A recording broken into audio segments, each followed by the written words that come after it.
Hey everyone, it's the Boxhead Baron here. I just wanted to give a quick talk today about the first half of 2024 and just how awesome it's been in general. And by 2024, I really mean 2023 because, years are hard. So yeah, 2023, it's been a good year for game releases. I don't think anybody can argue about that. But I kind of mostly just wanted to talk to you about what I've personally been playing for this first half of the year. There are games I've bought, but maybe not necessarily played, so I'll probably not talk about those, maybe save those for another video if you really want to know what all I've been buying. Just like I'm sure some of you, I do acquire games sometimes with the intent of playing them, but just don't have the time, or maybe they just don't hit the spot when you boot them up, so you don't continue on with them right away. So those kind of games I'll be leaving off the list. One of the biggest titles of January that I was most excited for was actually Fire Emblem Engage. I've been a big fan of the Fire Emblem series ever since, really before it was even a series here in America. I was one of those guys who liked to play Marth in Super Smash Bros. Melee back on the GameCube, and I thought he was super cool and didn't really understand where he was from other than people would tell you on the street that it was from this mythical game called Fire Emblem that you couldn't obtain a copy of over here in America because it didn't exist. So super excited when Nintendo finally did release a Fire Emblem on the Game Boy Advance, which by that point was, I don't remember what number in the series it was, but it was like number 6 or 7 or something crazy like that. I really enjoyed it, and I've been a fan of the series ever since. Fire Emblem Engage itself, I thought was actually a pretty fun game. I have not beat it. I'm pretty far, though. I would say I'm probably 3/4 the way done or something like that. I don't really know if I'm ever going to get back to beating it, unfortunately, just because it is really hard sometimes to get back into something that you're so far into, which is unfortunate in this case, but the story really wasn't gripping me. It's pretty kind of generic, it's not a bad story. I think there's a lot of news out there about Fire Emblem Engage, and just kind of what I hate maybe for it almost is kind of the vibe I get. And I definitely don't think Fire Emblem Engage is a bad game. It's not even a bad Fire Emblem game. In many ways, it's a really good one. The combat, for example, is great. Just the combat in general feels better than Three Houses, which a lot of people liked. I did think the level design and the map design was really great in this game, though. The strategy is there, and the pacing of each battle is just really good. So kudos to Engage for that. I'm also not as big of a fan of the newer style of Fire Emblem where they've really gotten more towards having more stuff to do outside of battles. The older games, you would just go from battle to cutscene to the next battle. And a lot of the newer games, really, they feels like they've been trying to pad out the game length by inserting all these other things to be doing in between fights. So that's like you're running around the base and doing all the various activities around there and the character bonding and that kind of stuff. Really, for me, I just want to do the fights. So Engage in that regard was kind of a letdown that it's kind of steering still so far towards all this busy work in between battles. But yeah, I mean, I don't have much to say about Fire Emblem other than huge fan. I'm looking forward to whatever the next one's going to be. I do hope at some point they kind of, I don't know, try to cater maybe a bit more to the older fans, which, it's probably not going to happen, let's be real here. Moving on to the next game of January, and contradicting myself, because I said I wasn't going to talk about games I bought but didn't maybe necessarily play, is Forspoken, which is made by Square Enix, and it released on the PS5 and the PC back in January. There's a lot of news out there already about this game. It's arguably not very good. I wouldn't really know because I was hyped for it and then I wasn't. So I played the demo when they released the demo and just wasn't doing it for me. I kind of felt like it was just another generic open worldy game that I've played many of by this point, and I'm just kind of tired of that style where you're just out in this big map just doing small little things, checking boxes off a list kind of thing. That's kind of the impression I got from the demo. I also wasn't really a big fan of the combat from what I played in the demo either. It just felt kind of all over the place, really. The camera was crazy and the controls just didn't feel good, I guess is what I'm trying to say. It just felt like I was not having any fun with it. It was a buzzkill for me, but it was probably a good thing because it saved me some money. I am a big fan of Square Enix, so I was really looking forward to it. I was really hoping it was going to be good. I am one of those guys who actually enjoyed FF15, which was made by the same team. But, at the end of the day, you can't support a game if you're not liking it. No matter how much you like a company, it's money. It's your money, and you got to vote with your wallet, so to speak. And that game was just not something that I could get into. So there's my little rant about Forspoken, which is a game, I didn't buy and didn't even really play. And I said I wasn't going to talk about those, but here I am talking about it. Moving on. So on a more positive note, a game I really did like that came out in January was the Dead Space remake. And that came out on the PS5, the Xbox Series consoles, and the PC. That game is just great. I never played the original Dead Space way back in the day on the PS3, Xbox 360. I remember when they came out, it was right around Halloween of whatever year that was. And, I was kind of a baby at the time. I was a baby as in I was a scaredy cat, not that I was actually literally a baby.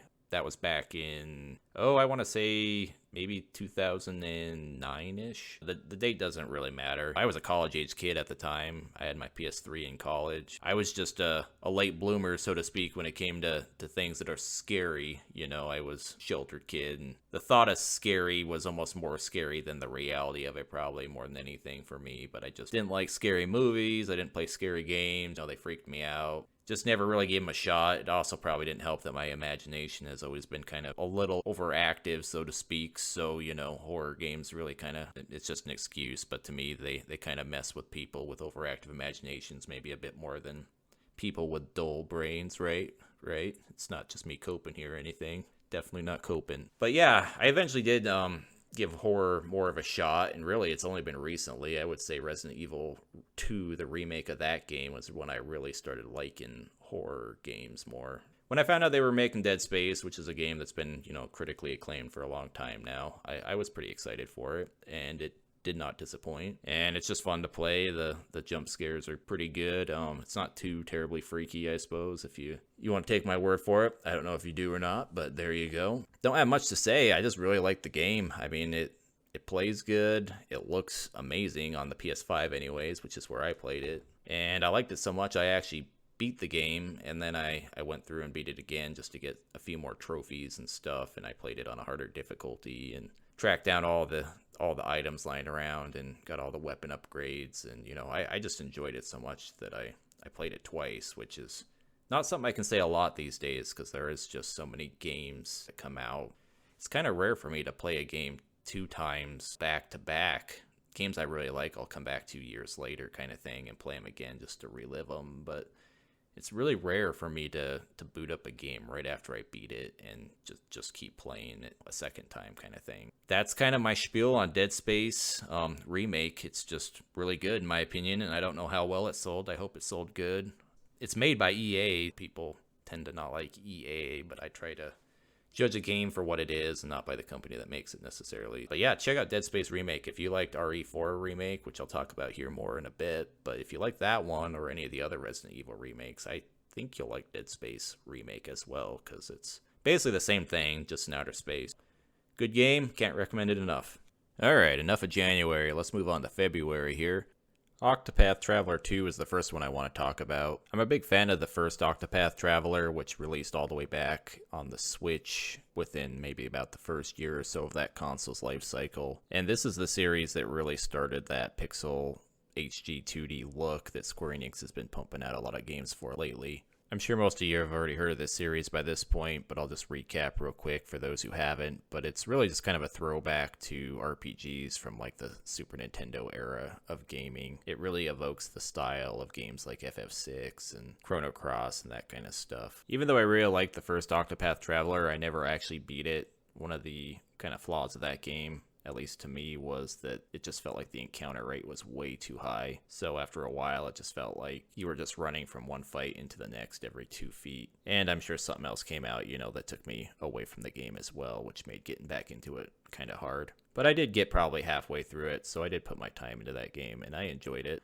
When I found out they were going to release a sequel to it, I thought, hey, I might as well pick that up too. And I did, and I can say I liked it. It just really feels like a huge step forward in a lot of small ways.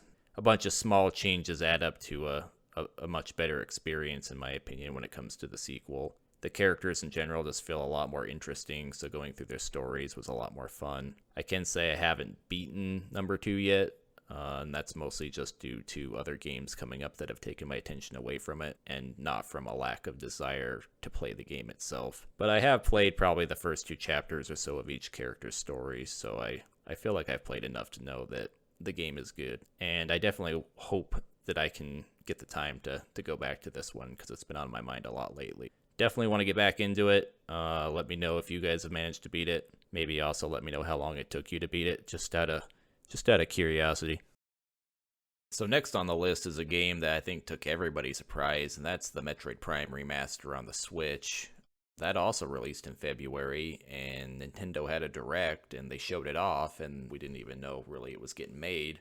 Other than that, there was a lot of rumors and stuff beforehand, but you know how rumors go, so it got confirmed in that direct, and then they told you it was releasing that day, basically, or the day after, I forget now. That was pretty crazy. I'm a huge Metroid fan. Metroid Fusion was actually my first Metroid back in the day, which was on the Game Boy Advance, and that released the same day as the original Metroid Prime did on the GameCube, which this game is a remaster of. That's pretty cool. I didn't actually play Prime right away, though, because I didn't have a GameCube initially. It took me probably another year, maybe 2 years even, before I played Metroid Prime, but I loved it when I did play it, and I loved the sequel as well, Echoes. And then after that, you know, on the Wii, did a little bit less for me. The Wii one did. Metroid Prime 3 Corruption. It was still a pretty good game, I thought anyways. Metroid Prime Remaster, though, you know, there's not much you can say that hasn't already been said. I think it really made people realize how good Metroid Prime was back in the day. It was really ahead of its time in a lot of ways. Even just from like a technical perspective, the graphics were amazing. Some of the visual effects and stuff they pulled off, with being able to see certain things in the visor, the rain coming down on Samus's face, for example, and, you know, running down it, and her visor fogging up, and just light flashing and causing reflections and things like that. It was really ahead of its time in that regard, but also in performance. It wasn't often at that time that you saw load screens being masked inside the game itself, because the doors in the original Metroid Prime on the GameCube, they would actually delay a little when you would shoot them with your beam, and then you would wait maybe a second or two, depending on the door, for it to actually open to let you into the next area. And that was actually the game developers masking the loading screens, which I always thought was really cool. It's definitely something that other developers caught on to, because it kind of became the standard after a while that you would start trying to mask your load screens, not with a screen that said now loading, but with some sort of in-game thing that would maybe slow you up a little bit, but it didn't take you out of the world. I do not know if Metroid Prime was necessarily the first one to do that. They definitely became famous for it as a good textbook example of some ways for developers to kind of work around the limitations of the machines that they were developing their software for. It's definitely impressive in that regard. It was just a very well-structured game, though. It perfectly transitioned Metroid into 3D, kind of like what Ocarina of Time did for Zelda back on the N64. Just a very good game, though. Very fun. I did not beat the remaster, though, unfortunately, just like most of the other games I've talked about so far on this list. It's not even because it took too long or anything, but I just got to that Meta Ridley fight there towards the end of the game, and it's just such a slog for me. I don't know if there's some trick to it or what. And I remember even as a kid being a slog, his health just goes down so slow after the first half of the fight that it just really grinds out.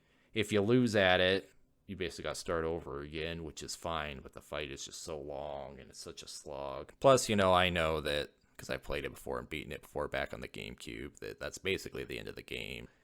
My brain said, yeah, that's good enough. We're almost there. We know how this ends, and you got the whole experience pretty much. I kind of tapped out there. I don't know. You guys let me know if there's some sort of trick to that fight maybe that makes it go a little faster or something, and maybe I'm just a dummy. I don't know. I do really hope they release Metroid Prime 2 Echoes, because I actually really like that one. I know some people are kind of iffy maybe on it, and I think arguably the first one is the best one, quote unquote, but I don't know. Echoes really, for me, did it, so I hope they release that one as well on the Switch, because I would love to play that again on a modern console. Next up is another game that released in February, and that is Theatrhythm Final Bar Line, which released on the Switch and the PS4. So if you haven't played Theatrhythm at all, it's a rhythm game to Final Fantasy music. Final Fantasy is pretty well acclaimed for all of its music by this point, and this is just kind of a collection of all those songs, not every song obviously, but the highlights, so to speak, from all the games, and it puts some rhythm gameplay to the songs basically, so you can enjoy the songs while playing a game. Pretty straightforward in that regard. The series itself has never been on a non-touchscreen console before. The previous two were on the DS and the 3DS. Used to have touch controls. This is the first iteration of the series that doesn't have those, and some people I've heard maybe don't necessarily like the new controls as much as the old ones. I personally like the new controls. I think that the old style was fine too, but I'm probably in the weird category of people who actually almost prefers the newer controls to the older ones. And I just think they did a really good job translating something that was originally designed for the touchscreen to just a conventional controller. I think it's a very good example of that. Really like the gameplay in this one. The song selection is the biggest it's ever been. They've got music all the way from Final Fantasy 1 all the way through FF15. Probably more tracks than you could ever want from FF14. There's quite a few of them in there. But they've got a lot of the side games as well. So you've got Final Fantasy Tactics music in this. You've got some of the mobile phone games that have released over the years. They've got music in this. You've got Type 0, which has really good music in my opinion. So there's just a wide variety to pick from, and there is DLC for this as well that maybe isn't for everybody's liking, but it adds tracks from other franchises that Square Enix owns, like Nier and the Saga series. The World Ends With You is another good one that they've added some tracks for. If you're looking to expand the library of songs even further, then you can, obviously, for a price, but you're definitely getting your money's worth in terms of songs out of it just as the base game. I would say that the Theatrhythm series has always kind of blended the rhythm gameplay with some RPG light mechanics where you have characters from the different games and you can make parties out of them and they level up, and there's kind of some strategy at kind of a basic level for building a party of like people who can survive more damage and stuff, because as you're playing the rhythm gameplay there's a couple different modes, but you're either walking around on a field map which takes a certain party build out versus like when you're fighting monsters, you want people who can hit hard and defend and heal. There is some strategy here to the gameplay, and it's always been there in the Theatrhythm series. I would say that it's lighter, even more so in this game than it used to be, like in the 3DS one, Curtain Call. It used to matter a bit more, your party builds did, and the gameplay was a bit deeper in terms of kind of the RPG mechanics, because you could go through kind of these dungeons and stuff in the Curtain Call one, whereas this newest iteration is more just pick your game, pick your song, and play. A little bit of a different style. I've actually really been liking it, though. It's a good, just casual, chill game, so to speak. You can boot up a song and play a song if that's all you have the time for, or you can play several songs, but it's just quick, pick up and play, lots of fun. I've put quite a few hours into this, and I still intend on playing even more of it. Can't recommend it enough if you like Final Fantasy music, and if you like rhythm games, obviously. It's pretty much a match made in heaven, but it's definitely a niche. It's not going to appeal to everybody. Definitely check it out, though, if this sounds interesting to you.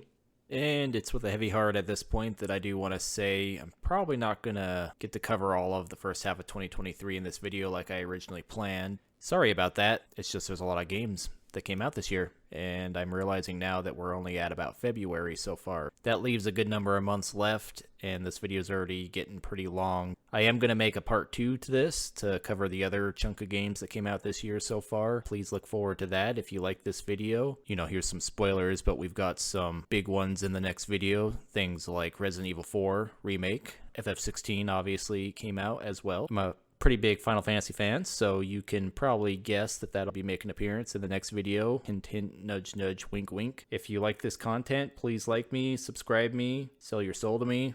That's optional. And I hope to see you in the next video. Thank you guys.